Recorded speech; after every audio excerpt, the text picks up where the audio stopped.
Welcome to our channel Saloni Verma study point. मैं सलोनी वर्मा आप सभी का स्वागत करती हूँ सलोनी वर्मा स्टडी पॉइंट पे। आशा करती हूँ आप सभी स्वस्थ होंगे। जैसे कि हमने बीए प्रोग्राम की जो हिस्ट्री थी वो फर्स्ट हिस्ट्री को हमने कंप्लीट कर दिया था। आज हम मेडिवल सोसाइटी के बारे में जानने वाले हैं। तो देखिए हमारी जो सेकंड बुक है हिस्ट्री की उसे जानेंगे। इसमें यूनिट दी गई है सामंतवाद, चर्च तथा कुलीन वर्ग। ये हमारे यूनिट के चैप्टर का नाम है। किन किन चीजों को समाप्त करने वाले हैं आज हम पूरी की पूरी यूनिट को समाप्त कर देंगे। तो देखिए इसमें क्या क्या कवर अप कर लेंगे हम। सामंतवाद का अर्थ क्या होता है ये जानेंगे कि सामंतवाद होता क्या है बेसिकली। फिर हम जानेंगे यूरोप में सामंतवाद किस प्रकार का था। फिर हम भारत के सामंतवाद को जानेंगे। फिर हम जानने की चेष्टा करेंगे कि यूरोप का सामंतवाद और जो भारत का सामंतवाद है उसमें किस प्रकार के अंतर है। फिर हम चर्च जो है नोबिलिटी के बारे में जानने वाले हैं। फिर हम मतवाद जो मठवाद है उसके बारे में, यानी मठ हमने बौद्ध धर्म में पढ़ रखा है मठों के बारे में, हमने जैन धर्म में मठों के बारे में पढ़ा था। और हम यूरोप में मठवाद यानी मठ के बारे में ही पढ़ने वाले हैं जहाँ पे भिक्षु और भिक्षुणियां रहा करती थी। तो इसके बारे में जानेंगे। ग्रामीण अर्थव्यवस्था और कृषि व्यापार के बारे में जानेंगे कि कृषि उत्पादन किस प्रकार का था। इसके बाद हम जानने वाले हैं कि जो व्यापार का विकास किस प्रकार से हुआ यूरोप में। फिर हम जानेंगे शहरी केंद्रों का उदय, यानी शहर में केंद्रों का किस प्रकार से उदय हो रहा था, यानी शहरी केंद्रों का किस प्रकार से उदय हुआ।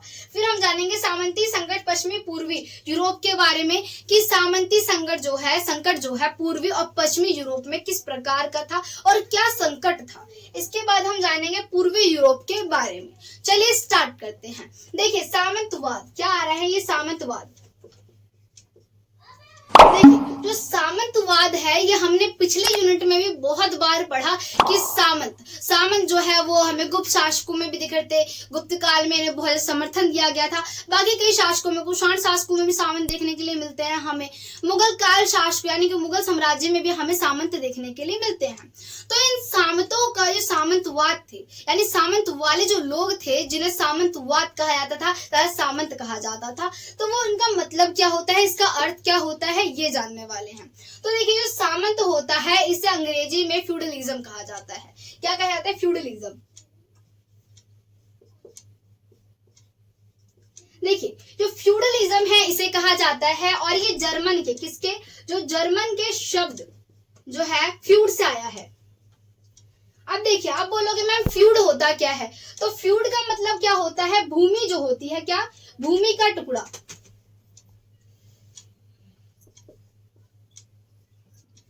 अब देखिए भूमि का टुकड़ा हो गया इसका मतलब, यानी फ्यूड का मतलब क्या है, भूमि का टुकड़ा। अब देखिए आपको पता होगा गुप्त काल में भी शासक जो है भूमि के टुकड़े को ही देते थे किन वर्गों को, जो कि शक्तिशाली होते थे। अब हम जानेंगे कि ये सामंत किस प्रकार से शक्तिशाली हुए। ये एक पिरामिड की तरह से, देखिए अब पिरामिड के रूप में थी व्यवस्था। आप बोलोगे मैम पिरामिड के रूप में किस प्रकार से थी। देखिए सामंत से कहीं ना कहीं राजा जो है अपना समर्थन लेने के लिए, टैक्स लेने के लिए सामंतों को बढ़ावा दे रहे थे।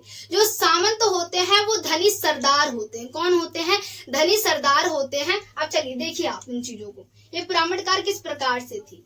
अब देखिए इसमें क्या है, पहले आ जाएगा राजा। सबसे ऊंचे कौन है पद पे? शासक यानी राजा शासक। अब देखिए ये होते हैं बहुत ज्यादा शक्तिशाली किसी भी साम्राज्य का विकास करने के लिए। उसके बाद कौन आते हैं? सामंत आते हैं। सामंत यानी कि कौन? सामंत यानी सरदार। सरदार को कहा जाता है सामंत। अब देखिए ये शक्तिशाली हुए, राजा के दूसरे नंबर पे आ रहे हैं सामंत। इसके बाद सामंतों के अंडर में जमींदार होते थे। कौन होते थे? जमींदार। अब इसके बाद जमींदारों के अंडर में भी कोई होता था भूमिहीन किसान। भूमिहीन किसान क्या? अब देखिए मैं आपको बताती हूँ बहुत अच्छे तरीके से। देखिए पहले आते हैं शिखर पे शासक आ रहे, शासक यानी राजा आ रहे हैं।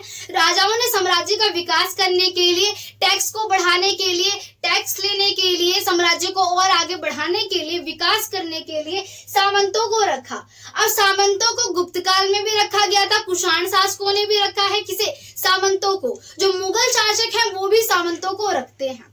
इसके बाद देखिए सामंत। सामंत को सरदार कहा जाता है। ये बहुत ही धन्य सरदार होते हैं। इन्हें राजाओं यानी शासकों का समर्थन प्राप्त होता है। कंधों पर राजाओं का क्या हाथ होता है, सामंतों का, ये समझ लीजिए।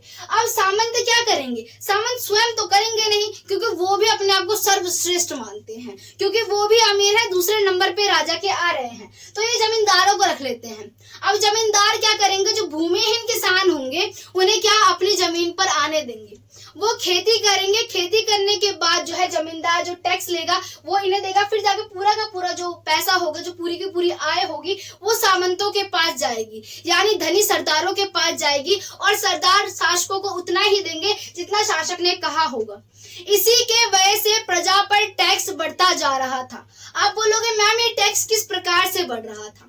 देखिए, शासक उतना ही मांगता है साम्राज्य के लिए जितना कि विकास किया जा सके, परंतु ये अपने लोभ लालच के लिए क्या करते थे? ज्यादा टैक्स लगाते थे। किस पे? किसानों पर, भूमिहीन किसानों पर, जो कि असमर्थ होते थे टैक्स को चुकाने में। ये समझिए इसके अंतर्गत। देखिए, अब जो फ्यूड मैंने आपको बताया, फ्यूड क्या होता है? भूमि का टुकड़ा। अब देखिए, जो सरदार हैं इन्हें जहागीरदार भी कहा जा सकता है और जहागीर भी कहा जा सकता है, भूमि के टुकड़े को।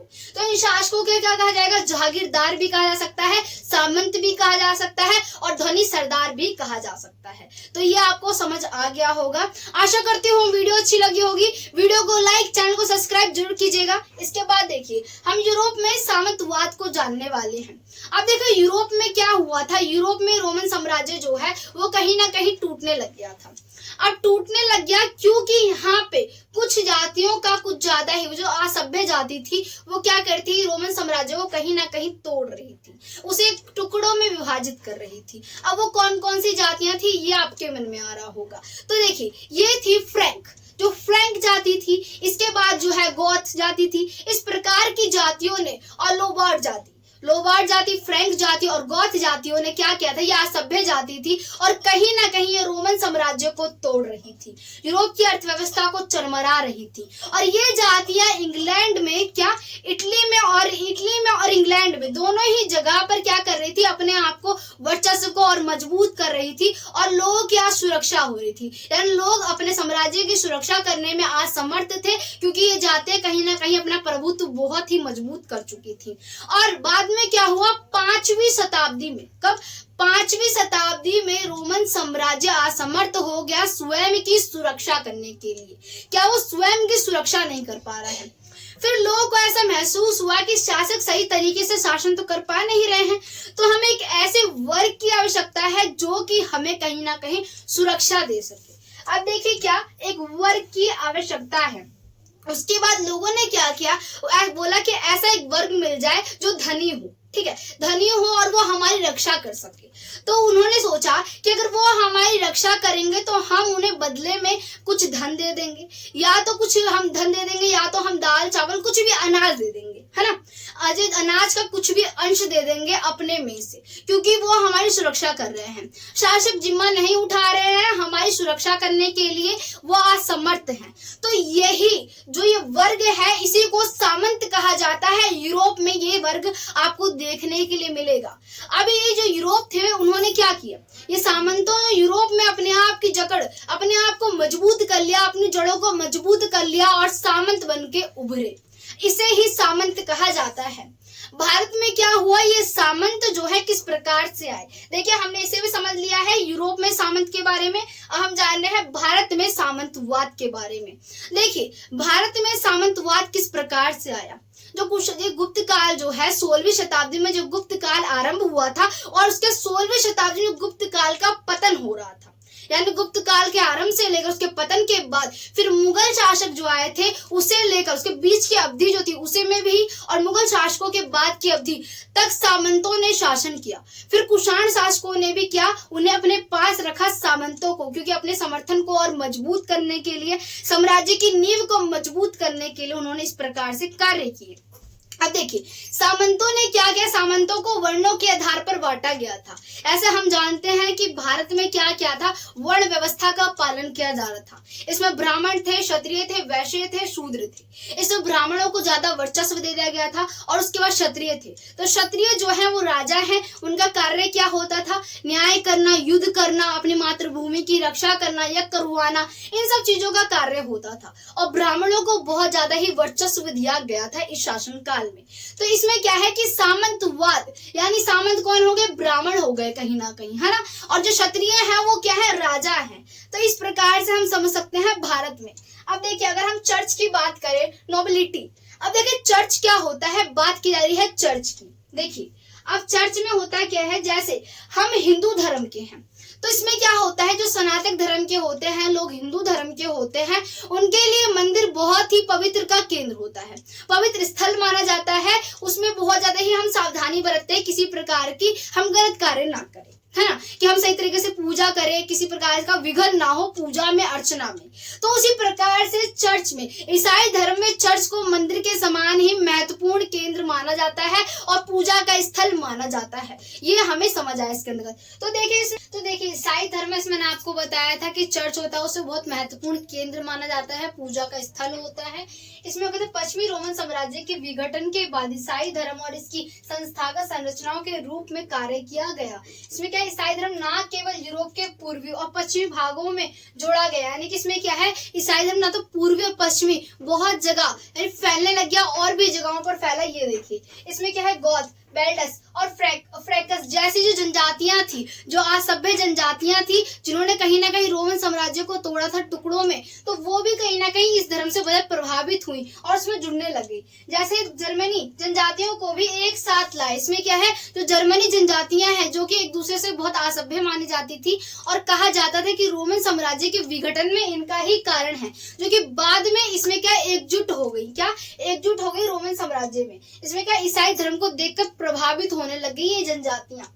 अब देखिए ईसाई धर्म की लोकप्रियता के कई कारण थे। अगर बात की जाए ईसाई धर्म की लोकप्रियता की तो इसके पीछे बहुत सारे कारण थे। इसमें क्या है, सिद्धांत जो है सामुदायिक संरचना, मानवीय दृष्टिकोण और धर्मार्थ संस्था, और यहाँ तक कि पूजा उत्सव के तरीके। तो उसमें क्या है कि इसमें किस प्रकार की, देखिए अगर सिद्धांत की बात की जाए तो सिद्धांत भी बहुत सरल थे इसमें। और जो संरचना थी, क्या ईसाई धर्म की संरचना थी, इसमें ज्यादा व्यर्थ के ढोकलेबाजी नहीं थी, बाहरी आडंबर नहीं देखने के लिए मिलते हैं, ये बात है। अगर धर्मार्थ की बात की संस्था और यहाँ तक कि जो पूजा स्थल है, पूजा किस प्रकार से करते हैं, वो भी बहुत आसान था। और इसके साथ आपको उत्सव किस प्रकार से उत्साह के साथ मनाया, यानी पूजा त्योहारों को किस प्रकार से मनाया जाए, ये भी बहुत अच्छे थे।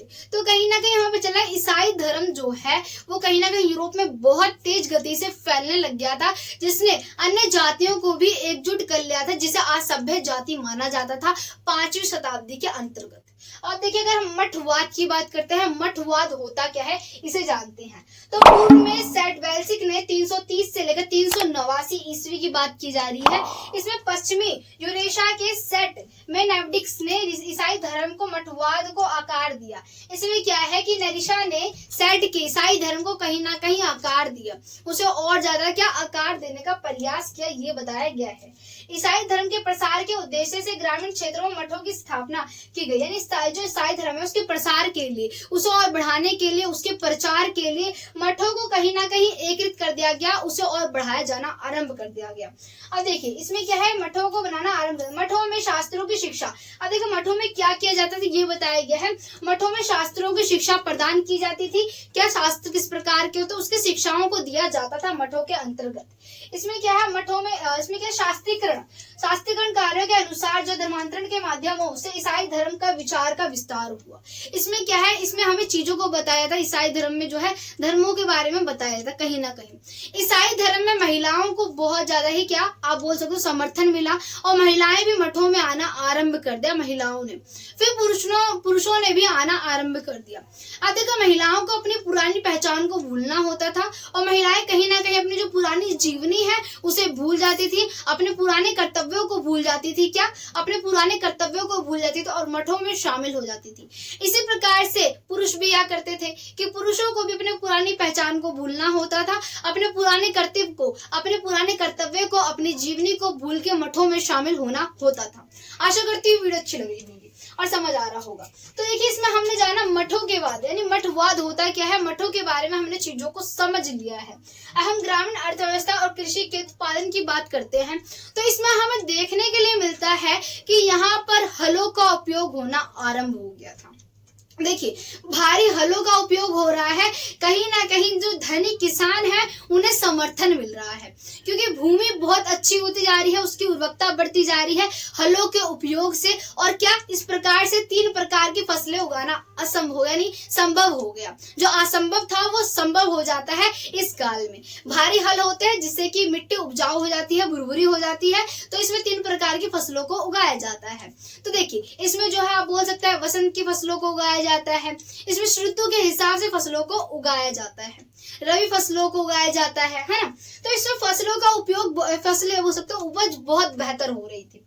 अगर बात की जाए व्यापार का विकास किस प्रकार से हुआ, तो व्यापार का विकास, अब देखिए फसल अच्छी हो रही है, उपज अच्छी हो रही है, तो नॉर्मल सी बात है कि व्यापार भी अच्छा होगा, विदेशी मुद्रा भी आएगी और हम कहीं ना कहीं जो हमारा माल होगा, जो हमारा आप बोल सकते हो जो वस्तुएं होंगी, मसाले होंगे, नमक होगी, ये चीजें दूसरे देशों में भी जाएगी। अब देखिए बात की जाए मसाले, नमक, मछली, ये सब कहीं ना कहीं क्या रोज डेली यूज करने की चीजें हैं, तो इसकी मांग कभी खत्म नहीं होती है, ये पता चलता है इसके अंतर्गत। इसके बाद अगर बात की जाए मसालों की, रत्नों की और इन सब चीजों की और रेशम के वस्त्रों की, इसकी मांग भी कहीं ना कहीं बढ़ने लग गई थी, दूसरे देशों में भी यानी पश्चिमी पूर्वी यूरोप में बढ़ने लग गई थी। तो इससे क्या है कि कहीं ना कहीं स्थिति अच्छी हो रही थी, व्यापार अच्छा हो रहा था। अगर बात की जाए कि शहरी केंद्रों का उदय किस प्रकार से हुआ, अब स्थिति अच्छी होगी तो शहरी केंद्रों का विकास भी अच्छा होगा। केंद्रों का किस प्रकार से उदय हुआ है, तो देखिए इसमें क्या है 7वीं से 14वीं शताब्दी की अवधि के दौरान कस्बों और व्यापार में सामंती यूरोप में बहुत ही महत्वपूर्ण भूमिका निभाई। इन्होंने क्या बहुत ही महत्वपूर्ण भूमिका निभाई, किसने, सामंतों ने। सामंत क्या है, वो वर्ग है जो कि बहुत धनी है, ताकतवर है और जनता के द्वारा ही चुना गया है ताकि उनका संरक्षण किया जाए, क्योंकि शासक सही तरीके से संरक्षण नहीं दे रहे थे, वो कहीं ना कहीं आप बोल सकते हो सक्षम नहीं थे अपने कार्य में, तो इसीलिए निपुण ना होने कारण सामंतों को चुना गया था जनता के द्वारा यूरोप में। ये समझिए, क्योंकि कस्बों में खाद्यान्न और कच्चे माल की आपूर्ति के लिए ग्रामीण क्षेत्रों पर बहुत ही अधिक निर्भर थे। क्या मतलब कस्बे जो है उसमें क्या है कि कच्चे माल जो होते हैं, कच्चे माल जो आप बोल सकते हो, कच्चे माल में सभी आता है, दूध वगैरह है ना, तो इस कच्चे माल की आपूर्ति के लिए, उसे पूरा करने के लिए ग्रामीण क्षेत्र यानी गाँव वाले क्षेत्र पर ज्यादा निर्भर थे, क्योंकि गाँव में कृषि ज्यादा होती है, हम सभी जानते हैं। देखिए दूध से क्या है, पनीर बनता है, खोआ बनता है, इसीलिए मैं इसे कच्चा माल कह रही हूँ। तो देखिए इसे कच्चा माल कह सकते हैं, इसमें आप पेट्रोल ले सकते हैं, है ना, तो ये सब चीजों को आप ले सकते हैं। और इसमें क्या है, ग्रामीण क्षेत्र में कहीं ना कहीं कस्बे जो थे निर्भर थे।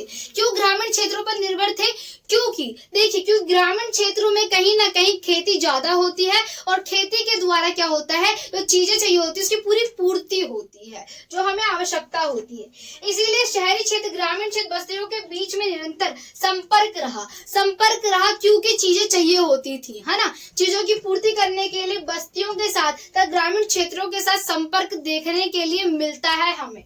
इसमें क्या है, देखिए लोहा हो गया, है ना, लोहा जो है कच्चा माल हो गया, इसके बाद जो है चमड़ा का जूता बनाना, इसमें कपड़े हो गए, कपड़ों की रंगाई करना, है ना, कच्चे माल होते हैं। इसमें क्या है, ऊनी कपड़ों को लेना आदि, इन सब चीजों को जोड़ा जा सकता है कच्चे माल में, है ना। तो देखिए संबंधित उद्योग बड़े पैमाने पर विकसित हुए थे। संबंधित जो उद्योग है, ये लोहा हो गया, जूतों का निर्माण करना हो गया, कपड़ों में रंगाई करना हो गया, ये संबंधित उद्योग बहुत ज्यादा प्रचलन में थे, है ना। तो इसमें क्या है, सामंती संकट के बारे में हम जानने वाले हैं। इसमें हम जानेंगे कि सामंती संकट पूर्वी और पश्चिमी में किस प्रकार का संकट था। तो चलिए जानते हैं। देखिए सामंती संकट पश्चिमी और पूर्वी, इसमें क्या है, सामंती जो है, सामंतवाद 7वीं शताब्दी में आरंभ हुआ। तो सामंतवाद का आरंभ है वो 7वीं शताब्दी में हुआ था। जनता को महसूस हुआ था कि एक ऐसा वर्ग होना चाहिए। अब देखिए 11वीं और 13वीं शताब्दी में अपने चरम उत्कर्ष पर था ये सामंतवाद सामंतवादी जो लोग हैं, जो वर्ण है, वो अपने चरम उत्कर्ष पे थे। इन लोगों ने बहुत ज्यादा समर्थन दे दिया था। शासकों से ज्यादा जो है बिलीव किस पे कर रहे थे, भरोसा किस पे कर रहे थे, वो सामंतों पे कर रहे थे, उन वर्णों पर कर रहे थे। तो देखिए 14वीं और 15वीं शताब्दी तक आते आते पतन की और प्रमुख हो जाता है। अब कहीं ना कहीं सामंत व्यवस्था का पतन हो रहा है, खत्म हो रही है। 14वीं से 15वीं शताब्दी में देखने के लिए मिलता है कि सामंत व्यवस्था का कहीं ना कहीं यहाँ पतन होना आरंभ हो जाता है। तो देखिए इसमें क्या है, पश्चिमी यूरोप में उत्पादन में गिरावट आई। अभी क्या है, पश्चिमी जो यूरोप है ना, उसके उत्पादन में जो पहले उत्पादन होता है उसमें कहीं गिरावट आ गई है। क्या गिरावट आई है, हमें गिरावट देखने के लिए मिलती है, जिसके कई कारक थे। और जैसे कि भूमि का विखंडन, अब भूमि का क्या हो रहा है, विखंडन होते हुए दिखता है हमें। और इसके बाद क्या, भूमि की उर्वरकता क्षमता में कमी आ जाती है। जब भूमि की उर्वरकता क्षमता में कमी आ जाती है तो भूमि में उपज अच्छी नहीं हो पाती है, खेती अच्छी नहीं हो पाती है। नॉर्मल सी बात है, उत्पादन अच्छा नहीं हो पाएगा, क्योंकि खेती अच्छी नहीं है तो उत्पादन किस प्रकार से अच्छा हो सकता है। तो इस प्रकार से हमें देखने के लिए मिलता है कि कमी खाद जो है फसलों के साथ जो है नकदी फसल पर जोर और प्रमुख कारक थे। ये बताया कि फसलों में कमी आ रही थी, नकदी फसलों में भी कमी आ रही थी। इन सब फसलों में क्या कमी आती देखने के लिए मिलती है। अब यूरोप में पूर्वी यूरोप की बात की जा रही है कि पूर्वी यूरोप में किस प्रकार की व्यवस्थाएं थी। आपको पूर्वी यूरोप की बात करूं, देखिए राजा, जो राजा थे पूर्वी यूरोप के शासक, उन्हें रईसों की जरूरत थी। रईस किसे बोल रही हूँ, उन वर्गों कह रही हूँ जो बहुत अमीर है, यानी सामंतों को कह रही हूँ। उनके समर्थन की आवश्यकता थी ताकि वो पूरे तरीके से पूरे साम्राज्य पर नियंत्रण कर सके, पूर्वी यूरोप के शासकों को। तो इसीलिए उन्हें रईसों को कहीं ना कहीं जब उनका कार्य करते थे तो उन्हें भूमि अनुदान में दे दी। क्या भूमि यानी जमीन के टुकड़े को उन्होंने बहुत ज्यादा दान में दिया, किसने, पूर्वी यूरोप के शासकों ने। तो इसीलिए पूर्वी यूरोप की सामंतवादी व्यवस्था भारत में भी इसी प्रकार से आती हुई देखते हैं। चलिए और जानते हैं इसके बारे में। देखिए यूरोप के पूर्वी हिस्सों में यूरोप में स्थित काफी विभिन्नता थी। अगर यूरोप के पूर्वी हिस्सों में यूरोप की स्थिति में काफी विभिन्नता देखने के लिए मिलती है, यानी पूर्वी और पश्चिमी यूरोप की स्थिति में। अब देखिए इसमें कृषि विस्तार और जनसंख्या विकास भी समानतः नहीं था। इसमें क्या है कि जो हम बोले कृषि विकास, यानी कृषि का जो विकास हो रहा था, और आप बोल सकते हो कि जनसंख्या की जो वृद्धि हो रही थी, वो पूर्वी और पश्चिमी दोनों ही क्षेत्रों में अलग अलग थी, विभिन्न देखने के लिए मिलती है, ये बताया गया है।